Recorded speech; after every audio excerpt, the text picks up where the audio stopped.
This is BSS Sports. Fires to the end zone. It's caught! It's Greg Lewis! Touchdown! Brooks with one, lets it fly at the horn. It's gone! Here's Crosby with a burst of speed up the middle. Gets open and scores! A grand slam for A-Rod. Pure genius from David Beckham. And it's in! Thierry Henry with a bullet! Touchdown! With Thomas Brooks, Steve Schill, and Trevor Struthers. Only on 91X. Welcome to another edition of BSS Sports. It's the special July 4th edition. I don't know if you listen down in the States, but if you do, happy 4th of July. If you happen to be listening in Canada, happy belated Canada Day. It is obviously holiday crazy this past weekend, so I am the only actual member of BSS Sports here. However, joining me from the Fanalyst Podcast is none other than Andrew Mauro, who has been on the show before. How you doing, Andrew? Doing great, Trevor. How about you?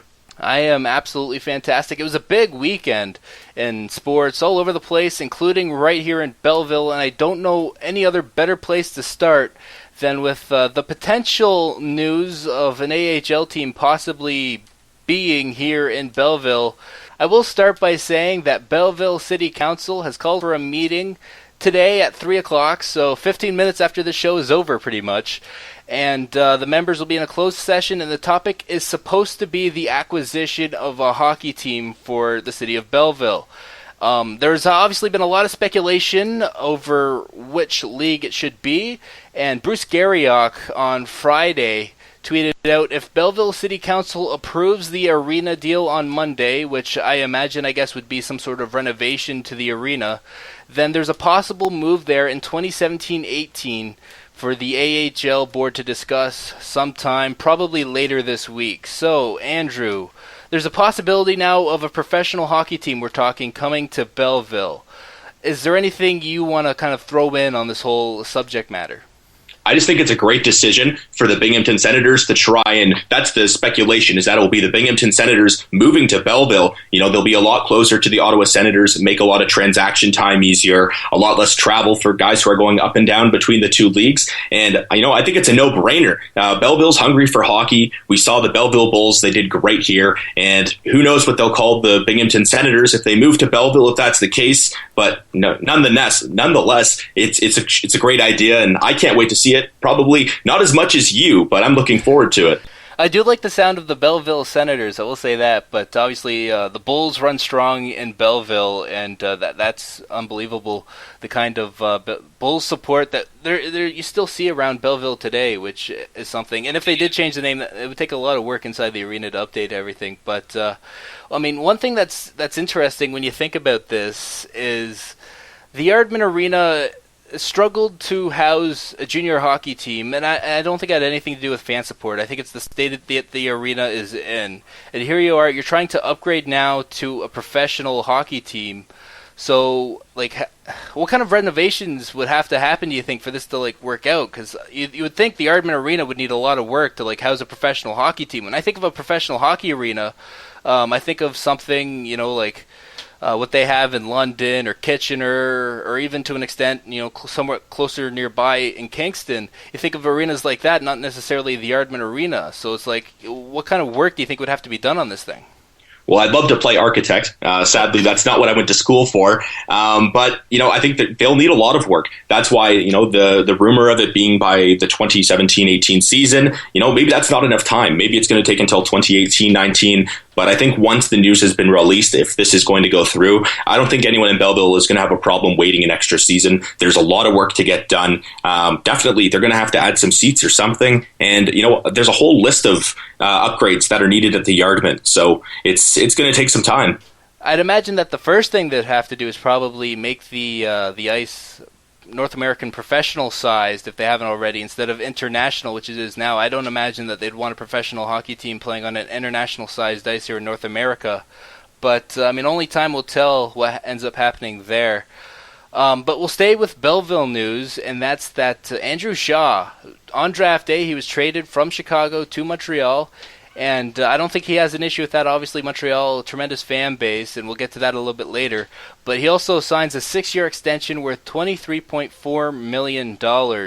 Now, when I think of Andrew Shaw, I think of somebody that's like a depth centerman in a way, like a third, fourth liner. This is a big commitment to a guy like Andrew Shaw. He's shown, though, that he can play a gritty game and he's pretty durable. What is your overall take on this signing? I think he's getting paid for winning 2 cups with Chicago. I don't think the salary is necessarily too high. I don't think it's too low either. But Shaw's a character guy. Like I said, he's got 2 cups. He's the type of guy you need on your roster if you're planning on winning a cup. You need these kind of character guys in that type of depth. And Bergevin, he had some time with him in Chicago. I think it was just it was a move that he was really looking forward to, and he's been thinking about for a while. All right. Well, so yeah, that happened, and Andrew Shaw is a member of the Montreal Canadiens, and I believe he's actually roaming around Belleville. So if you happen to see him, then congratulate him on the new deal and the trade and being in Canada now, pretty much full-time in the NHL. Now, also Belleville-related, and on a Belleville Bull front, last Wednesday, you probably have heard, unless you were under a rock, former Belleville Bull PK Subban was traded to the Nashville Predators for Shea Weber. Now, the thing that I want to talk about here, and I mean, really, we could go anywhere with this, but the thing is, Habs fans seemed so down on this trade, and I can see why. Obviously, they fell in love with PK Subban, and it's easy to do that. The guy seems absolutely tremendous. The donation that he made to the hospital there in Montreal was absolutely, unbelievably fantastic. In fact, his name is in there pretty much forever now, and so I can see why they're saddened by the trade and losing PK Subban. The reaction from Habs fans, it almost makes it seem like they got like 2 7th-rounders for this guy. Like, they didn't. They got Shea Weber, and I'm actually surprised. I did a little bit of research after the trade. Shea Weber has never actually won a Norris Trophy, and I feel like he's probably one of the few in the NHL that is, especially now that Drew Doughty finally has one, and people can stop talking about that now, but he's one of the few guys in the league where it's like, this guy probably should have won a Norris at some point. And so I could talk about this trade forever, but what are your thoughts on PK Subban going to Nashville and Weber going to Montreal? Well, from the fans' point of view, it's definitely a PR nightmare. I mean, Subban's face is blown up on the side of the hospital, so it's kind of hard when you take a guy who's, that invested in the community and you move him. But see, the problem with PK Subban is he's the type of player who fans love, but he's also the type of player that teammates, might not get along with so well. He's just so out there in the public and standing out. A lot of NHL franchises and management, they like a guy who just fits in, and he's a team guy. It's not about them. So, we know that Montreal, they can be really hard on this type of player, and it just goes to show, anyone can be traded in any professional sport. Of course, PK Subban, you wouldn't have thought this when they signed him to the extension, but even he can be traded. In this case, it was for Shea Weber, who's, a great defenseman. He's going to come into Montreal, and, he's not going to be a problem. He's not a liability. He's a great defenseman.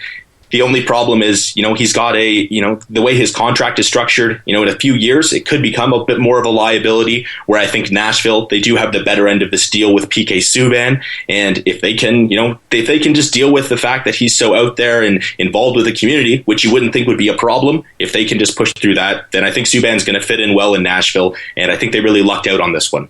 Yeah, the big concern, obviously, with Shea Weber contract-wise, to me anyways, is the fact that his cap hit is almost $8 million. It's 7.8 for the remainder of the contract. He's 30 years old, and he's under contract for another 10 years, pretty much. So they have him pretty much until he's 40, unless they find a way to move the contract. Speaking of moving contracts, the big thing that happened here was if the Montreal Canadiens were going to move PK Subban, they were running out of time. He had a no-move clause that kicked in on Friday, and so they were able to move him 2 days before that, and I wonder if that maybe had an effect on the return being just Shea Weber. Not that Shea Weber and PK Subban, I mean, I kind of like that one-for-one trade when it's one big name for another big name.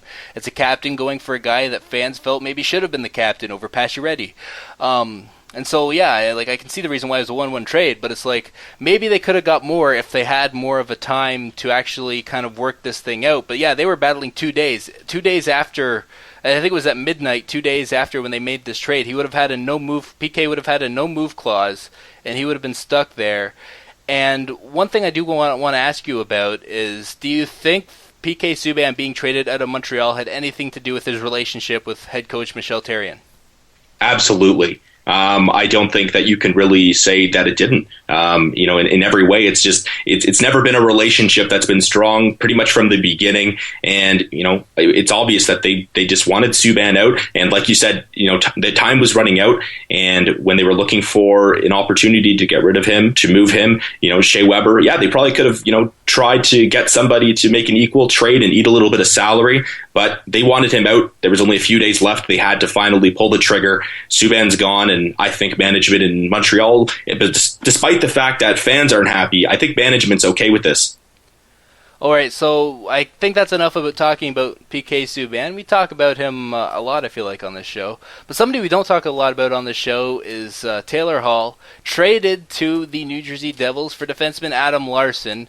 And, this is another trade that seemed to outrage the Canadian hockey fan base in Edmonton with saying goodbye to Taylor Hall, which is kind of funny because I feel like Taylor Hall has kind of taken his shots from Edmonton fans over the few years he's been there.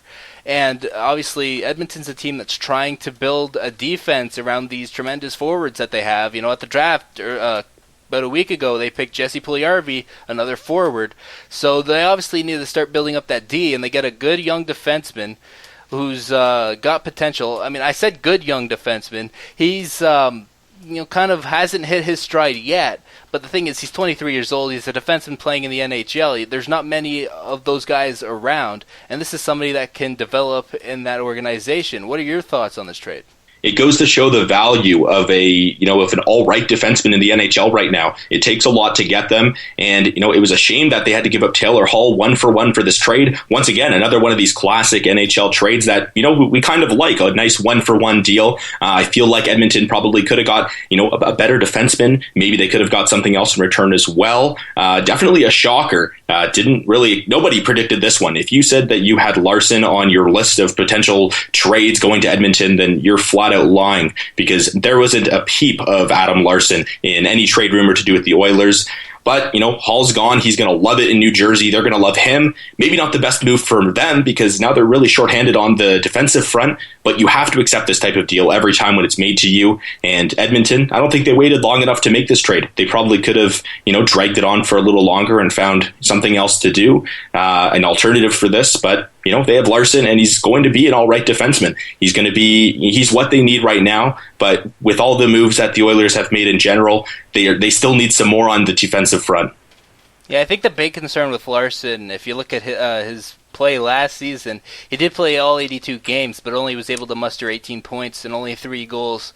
So, obviously he wasn't a big offensive presence. It'll be interesting to see what his defensive game will be like in Edmonton. But now moving on to the other big news that broke this past Wednesday to go with the PK trade and the Taylor Hall trade was Steven Stamkos re-signing in Tampa Bay. I said on the show last week that Tampa Bay had an advantage. They were the only team that could offer him an 8-year deal or something over 7 years. That's exactly what he gets. 8 years at $68 million, which is $8.5 per year. An advantage that Tampa Bay had, and they were able to use that advantage to get Steven Stamkos back. What are your thoughts on Stamkos still being in Tampa Bay? Well, $8.5 million a year probably isn't as much as anyone expected.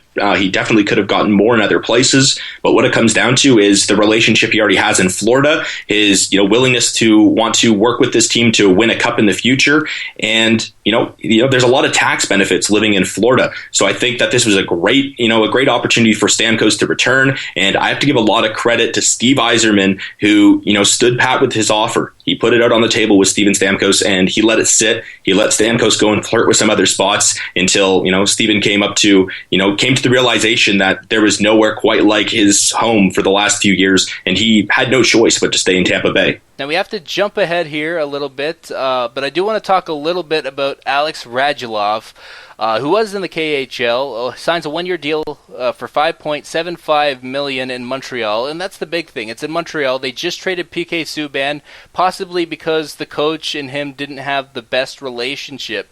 And PK, he was a little outgoing, maybe a little controversial. Well, they bring in a guy that he accidentally, it seemed like, hit a coach in the face with a hockey stick while on the bench. And also, he violated a curfew during the playoffs a few years ago, 2012, with Nashville, when he checked into the hotel at 4 a.m. just the day before a playoff game. So doesn't it seem like Montreal, it's like they do one thing, but then they contradict themselves by making this move? Yeah, certainly that's the case. It's really hard to explain to your fan base what you're really trying to do inside the locker room when you trade away PK Subban and then you bring in a guy like Radulov. It's a head shaker. Don't really know what to expect from it, but for $5.75 million, he better pay off. That's all I can say in this 1 year. He better really pay off for this franchise. Their fans are going to be on them they're going to be on them for sure. All right, quickly, because I believe we're running out of time. So DeMar DeRozan has signed a new contract with the Raptors. Broke at 2 a.m, which I wasn't the happiest about, but that's apples and oranges, I suppose. 5 years, $135.7 million, which is $27.5 a year, which is a little interesting because Kyle Lowry makes $12 million a year. He's a free agent in 2018. He's going to command the same kind of money, isn't he? Well, yeah, when you look at right now in the NBA with the size of the contracts that are going out, Timothy Mozgov, $16 million a year, even Mike Connolly for the Grizzlies getting $30 million a year. The numbers are going up significantly. DeRozan getting, just shy of $30 million a year. Lowry in 2 years. If he wants to hang around, he's certainly going to be demanding a high value as well. Masai Ujiri definitely is going to have to do some work here to, make sure that he has 5 affordable guys playing on the floor as well as a bench. I don't really know what you can do at this point. But the one thing I'll add is that Terrence Ross contract for $10.5 million. The way things have gone, doesn't really look like it was actually that bad of a contract. The price that it was set at $10.5 million, that he probably could have gotten more if he waited till the end of this season. That would definitely be, something that the Raptors may look at as a bargain. And Terrence Ross is obviously a guy that's had his run-ins with the fans in terms of his play. But, the Raptors are going to be taking full advantage of that cap going up. It's going up $25 million this year, and so it gave them the opportunity to sign DeRozan to one of the bigger contracts this offseason. All right, so that pretty much does it for this edition of BSS Sports. Of course, once again, I'd like to thank Andrew Mauro for joining me. Andrew, where can people find you, and where can they track down the Fanalyst Podcast? Well, they can catch me on Twitter at FanalystDrew, FANALYST Drew, and the podcast at the Fanalyst POD. All right, so thanks again for joining me, and if you're out there listening, thanks for listening. You can follow us on Twitter at BSS Sports, or check us out at Facebook at facebook.com/BSS Sports, and you can find archived versions of the show on YouTube at BSS